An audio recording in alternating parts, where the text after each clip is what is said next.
আমি আজকে একাত্মতা ঘোষণা করছি এই কারণে, আমি আমার সন্তানের হত্যার বিচার চাই। আমি বিচার চাই, আমি বিচার চাই।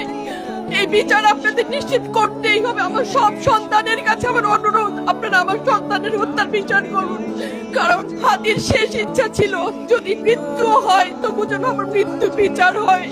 আমি এই বিচার চাই। ইনসাফের বাংলাদেশ চাইলে যদি মৃত্যুবরণ করতে হয়, আর কত রক্ত দেবে আমাদের সন্তানেরা? আর সহ্য করার ক্ষমতা আমাদের নাই। আমাদের সন্তানদের বাঁচতে দিন। ইনসাফের বাংলাদেশ গায়েব হোক। আমরা আর সহ্য করতে পারি না। প্রশাসনের কাছে, সবার কাছে একটাই মাত্র অনুরোধ, আমাদের বাচ্চাদের বাঁচতে দিন, আমাদের ইনসাফের বাংলাদেশ দিন। কথা বলার শক্তি আমার নাই, আমার চোখ ভরে আসছে। সহ্য করার শক্তি আমাদের নাই। আমাদের বাচ্চাদের বাঁচতে দিন। প্রশাসন সজাগ হবে কবে? আর কত মৃত্যু আমার বাচ্চাদের দেখতে হবে?